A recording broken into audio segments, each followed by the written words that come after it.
Boom, what is going on, guys? Welcome back to the channel. My name is Miguel and you are watching Miguel EDC, and today we're reviewing this guy, the Flissa knife. This is actually one of their budget knives right here. This guy comes in currently $12, $11.99. I did an unboxing on this guy not that long ago. If you haven't checked that out, I'll leave a link in the description. Something that's really interesting from the unboxing, if you remember, if you saw that video, is the fact that deploying this guy was very, very challenging. And without further ado, right, let's just go ahead and see what it's all about. I want to say that's because it's brand new. That's why it's not opening. Bruh. Like snappy.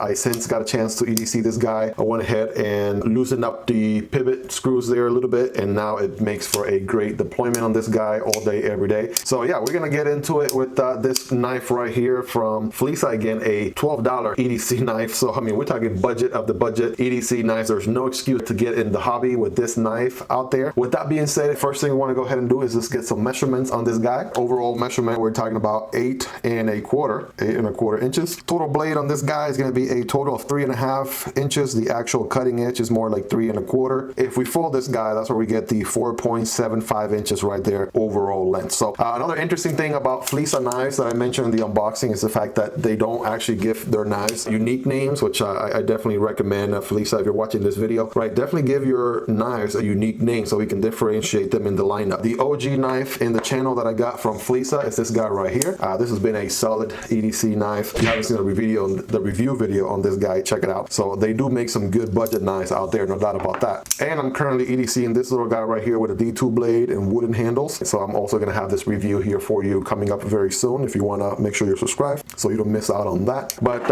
also from Flissa, of course, by the way. So let's talk this guy, right? Flissa's 4.75 inch folding knife, for lack of a better name, if you will. By the way, guys, affiliate links are down in the description if you want to check those out. They do help out the channel at no extra cost to you. This guy, again, 3.75 inches of blade. It has G10 handles and just a stainless steel blade, right? No fancy steel in the blade, just stainless steel from what I can see. Outdoor survival, hunting, and camping, right? They do have a D2 steel version, and that's the little guy that I'm going to review on the next video. But this budget version here is only stainless steel, and again, that price is going to be $11.99. Let's get some quick size comparisons here right off the bat. Next to the Spyderco PM2 right here and the Spyderco Para 3. There we go. All right, now we're talking. So it is a little bit bigger than the Para 3, but it is almost the same length. I want to say, yeah, very comparable to the PM2. There you guys have it. You let me know in the comments. But yeah, very, very comparable right there. Let's see against the Spyderco Smock. Almost, probably a little bit bigger than the Spyderco Smock and much bigger than the Demko 8020.5 by comparison. Bigger handle, larger blade right there. Let's do some very popular budget versions, the Civivi Elementum and the Kershaw Leak. And yes, definitely gonna be much bigger than both of these guys. Larger blade right there, larger handle. And last but not least, we have the probably the more comparable version here, the Wrap Model 1 and the smaller brother, the Wrap Model 2. There it is. On the Wrap Model 1, it's actually just a hair larger right there than the Flissa $12 budget EDC knife. Of course, the Wrap Model 2 is gonna be so much more smaller. So how's the action on this guy? So again, like I mentioned earlier, out of the box, it was a very stiff knife, and you know, after a couple of adjustments here and there, loosening up the pivot screws a little bit, I now have a knife that deploys pretty decently. It does have a flipper deployment right there, just like that. Very straightforward flipper deployment. You do have a thumb deployment right here as well, and bam, that works very, very good too.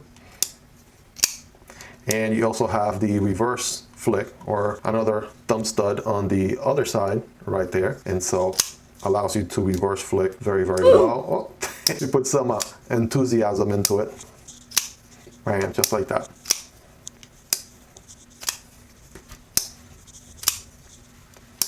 Again, I want to say a huge thanks to Flissa for sending over this knife. They actually reached out to me on Instagram and they said, hey, we have a few knives for you that we would like for you to unbox and review in the channel. And that's exactly what I have going on here. So again, Flissa, thank you so much for your support and for sending these knives over so we can go ahead and review them in the channel for everyone. All right, another closer look on this guy. Like I mentioned earlier, the blade itself is not any fancy metal per se. It's just stainless steel. It does have this sort of black paint. Other than that, you have a G10 handle. Sort of has some lines going on there. I know it's a little bit challenging or hard to see with the lighting there, but it is G10 and it's very, very grippy, and this is a larger knife, so I'm able to get a good grip, comfortable grip. It is a liner lock, as you can see right there. If you're familiar with liner lock knives, right, that's exactly what we got going on this guy, nothing different. This knife does have a pocket clip, which is not deep carry, so I did notice that while I was EDCing this knife. And by the way, it is thundering like crazy out my window, so if you hear that throughout the video, then you know exactly what's going on with that. But yeah, I'm still getting this video done and ready for you all. So yeah, not deep carry. And the other sunk that I have as far as the pocket clip goes, by the way, is the fact that it's not a reversible clip. So that's some feedback right there, Flissa, something that can be improved upon on this design. And so not reversible, and also it is tip down carry. So when it sits on your pocket, right, the tip is down. Not necessarily my preferred way to carry a knife in my pocket. I'm more of a tip up carry individual, if you will. And this guy only offers right side tip down carry as the only option. But again, you really can't get mad too much at this knife because it is a $12 knife. Honestly, a $12 knife. There's actually a lot about this knife that I actually ended up liking throughout the 2 weeks that I EDC'd it, and I'm going to get more into it here as we get further and further into the video. But with that being said, let's do a quick carry profile on this guy. I know we have, let's see, what does it look like when it's folded in the pocket here, right? So it's going to be probably closer to the PM2 and Para 3 right there as far as the width goes. Here it is next to the Demco 80 20.5 on top and the Spyderco Mach at the bottom. It's going to be definitely a little bit wider than this Mach and closer in width to the Demco 80 20.5. Yeah, definitely a lot wider than the Kershaw Leak and the Civivi Element. These two, they're both a lot slimmer. And last but not least, we have the Wrap Model 1 and Wrap Model 2. Wrap Model 1, yeah, it's going to be definitely more comparable there, and the Wrap Model 2 is just a very slim profile there compared to the Flissa knife. Let's do a quick hardware check. By the way, guys, the tools that I use are linked down below in the description. They're the Strabito tool set, and it brings pretty much everything that you need to take apart and maintain your knives. It is highly recommendable, and again, it is at no extra cost to you if you use those links. They do help out the channel. I want to say this guy is probably going to be T8 on the pivot and T6 all around. So checking right here, we have there it is, 8 on the pivot. That's definitely an 8 right there. And yep, there it is, T6 on the pocket clip and T6 on the frame screws as well. Right, very common for the budget knives to have that T6, T8 combination going on. It's not even just this one here, $12, but even Civivis and other knives, Sencut knives, it's very common for them to have the T6 in every screw except the pivot, which is normally a T8. Now, if it were up to me, I would love for it to be T8 all around, but hey, this is a budget knife we're talking about here, so let's go ahead and keep moving forward. Let's get a quick weight on this guy here, shall we? Let's see what we have going on this guy. Just for a quick reference, I want to say this guy, yeah, it's definitely heavier than my PM2, probably a little bit closer to my Spyderco Mach, but maybe somewhere in the Wrap Model 1 category, maybe a little bit heavier. So just for reference, the Wrap Model 1 is 5 ounces. I want to say this guy's probably a good 5.2. Somewhere around there. Oh, look at that. My math was all wrong, ladies and gentlemen. So yeah, don't trust me when it comes to numbers. Trust the scale. There we go. Yeah, it was 4.6 ounces on this guy. I'm not sure why, but for whatever reason, it does feel a little bit heavier on my hand. Once I figure out the fact that I could, adjust the pivot here and actually make it so I could deploy this guy with ease. Again, going back to that unboxing video, it was very, very stiff out of the box. So just keep in mind, you may need to do some adjusting to this guy when you get it brand new. With that in mind, you do have a reverse tanto blade going on here, which is very, very nice. If you're into reverse tanto blades, this one is definitely one to consider. You have a nice bevel or grind right here going on. Also a chamfer portion up here, right? You see where the light hits it like that, right? So that gives it an interesting kind of personality to the blade. I mentioned earlier it is a larger knife. I don't have the biggest hands in the world or anything, but you do have a nice indentation here, which allows your index finger to fall on naturally, and then all the other fingers just kind of follow suit from there. I did notice this portion right here closer to the edge right there, and I didn't realize, I ended up doing this myself. You could forward choke here if you wanted to. That is a possibility. It is actually very comfortable to do so. The one one thing to keep in mind is that there is no jimping going on at the top. So this is actually very flat, no jimping going on. So, you know, that would have been nice to have there. So your thumb could have something to, you know, kind of grip onto when making those specific utility cuts or what have you. But yeah, that finger choil there did come handy a few times when I was making my cuts here and there. G10 on this guy is actually doing the job here. And if you are a sucker for the old black aesthetic, I mean, this is going to be a very nice combo right here, no doubt about that. You do have the F, the Flissa F right there, which is nice. You do have that on one side only. The one side that has the pocket clip has the Flissa logo on there. Again, right side clip only, not deep carry, and tip down only, which again, I really wish it was tip up carry in my opinion, and making it a reversible clip really helps those lefties out there who are also in the EDC community as well. I have been carrying this knife pretty consistently here over the last 2 weeks or so, 2 to 3 weeks, and I gotta tell you, there's for the money, there hasn't been any task that any other of my knives has been able to do better than this knife. One thing this knife does have going for it is the fact that it brought a very sharp edge. Out of the box, it was very, very sharp, as you guys saw on the paper cutting test, and even through cutting cardboard and rope and everything else I threw at it these last couple of weeks, it's actually retained a pretty good edge. As a matter of fact, let's go ahead and do a quick paper cutting test just to see how much edge this guy has retained, just like we do in every review video. If you guys are ready, I'm ready. Here we go. Bam! It's still pretty good, right? Still pretty good. It might tear the paper from time to time. You know, doing a little bit of you know, maintenance on it wouldn't hurt, of course, but I wanted to keep it true to what I've been able to use it for, and I didn't actually sharpen it or did any touch-ups or anything like that to the blade. So I wanted you guys to be able to see how it would do when it came time for the review. So here we go. Do a couple more cuts. All right, you guys be the judge there in the comments. Let me know on a scale from 1 to 10, right? Is this guy sharp here, right? 10 being the sharpest, 1 being, you know, on the dull end, of course, of the spectrum. And yeah, let me know if it needs some resharpening as well. You guys are gonna be the judge right there. But hey, I gotta tell you, man, for it was $10 at one point, so even now with, I guess you could say, inflation, it's $12. I mean, it's still a pretty decent knife. Still a pretty decent knife.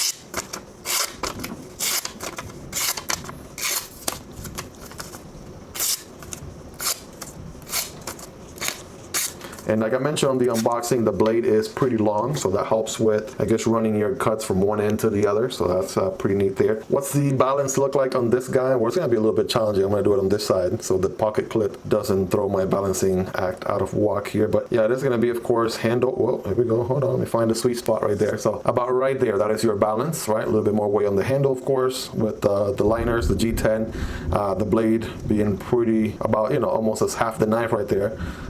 It's, you know, pretty balanced for a budget knife that it is. And again, this knife is rocking the all black aesthetics. By the way, one of my other all black knives is the Civivi Elementum button lock, and I did do a lot of comparing back and forth between these two during the time that I actually carried this Flissa knife. Something that I did notice, right, is that the Civivi, right, if you can see the edge right here, the edge is very, very, very well defined right there. So the black DLC, if you will, the black paint, it actually goes all the way to where the edge begins. I'll show you the other side right there for comparison. There it is. And again, it's raining cats and dogs out the window right now, so I'm not sure if those thunders are coming through on your end.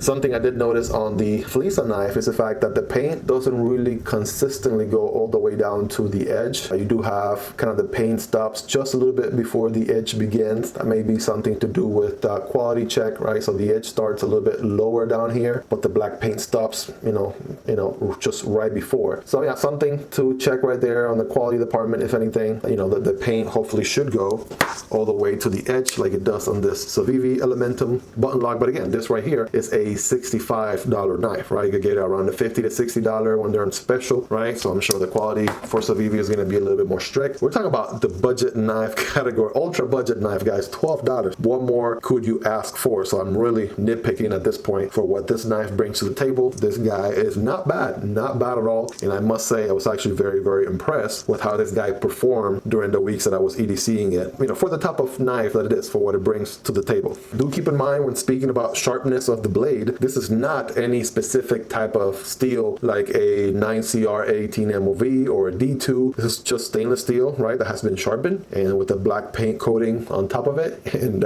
again, even after weeks and weeks of EDCing it, it's still holding a pretty good edge. Another area where I saw a lot of value with this guy, and I would say this would probably be the #1 reason why I would pick this knife or recommend this knife, is because I know when I was first getting into EDC knives, right, a lot of people, right, are very tempted by those gas station knives and those weird looking zombie apocalypse green weird looking knives and what have you that really you know, are a little bit on the cringier side. And you know, sometimes when you're trying to get into the hobby, right, you're considering, you know, how much you want to spend. You don't really know too much about what EDC is all about and what, you know, the actual hobby entails until you have been just researching and looking more into it after time goes by. And I must say, you know, if $12 is going to get you into the hobby and make you fall in love with EDC knives and, you know, learning about knives and learning about different blade shapes and grinds and steels and handles and different knife manufacturers, I mean, if $12 is going to be able to get your best friend, get your significant other, get your brother, sister, you know, co-worker, whoever it is that you're trying to get into the EDC world, right, or community, and they haven't really gotten their feet wet, I want to say this is a really good knife. It's not going to break the bank, and you do get a really good starting pack, a really good starting knife that is going to get tasks done. It doesn't look out of the ordinary like those gas station knives. It's going to teach your, you know, whoever it is you're trying to bring into the EDC community and lifestyle. It's going to teach them the basics, how to handle a knife. This is a knife that you're not going to be afraid to toss around, or, you know, you won't mind if it gets dirty, or, you know, you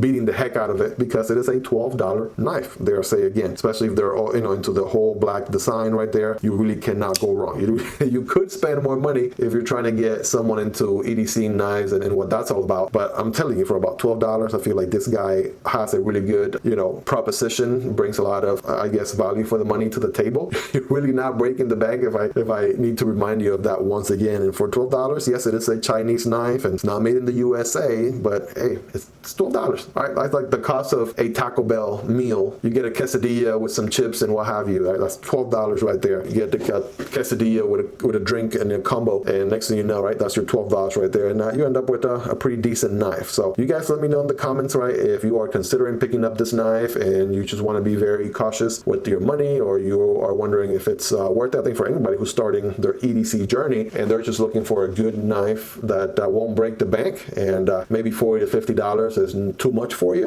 right? I feel like $12 should definitely you know, make it possible for you to jump into EDC knives and learn what this wonderful hobby is all about. So there you have it, guys. That is the Flissa 4.75-inch knife, for lack of a better name. Flissa, come on, for real, like, give your knives an interesting name so we can have an easier time remembering them, recommending them, and what have you. But other than that, you know, Flissa is a budget knife maker, and they're doing a great job with some of the other knives that I have EDC'd over and over and over again. I always go back to this Axis Lock Flissa knife right here, and I've gotten so much use out of this guy. This is currently my favorite Flissa knife right there, and I love it because it's also, again, in that budget category. So guys, let me know in the comments if I missed anything. Again, this has been a comprehensive review of this knife. Let me know if there's anything specific that you would like to know. Hopefully I covered all of the basics right there on this guy, and if you're considering buying it, again, for the money, I say go right ahead and get this guy, because you're not going to break the bank, and you're going to learn quite a few things about EDC, what this wonderful community is all about, and everything else in between. Thank you guys for your time. If you made it to the end, chances are the review on this other Flissa knife, the smaller brother to this guy, actually has a D2 with wooden handles. Chances are this guy's review will be on the channel. If that's the case, I'm going to put a card right here for you guys to watch that video next. Thank you all for your time, for hanging out with me, and I'll see you all on the next one. Peace.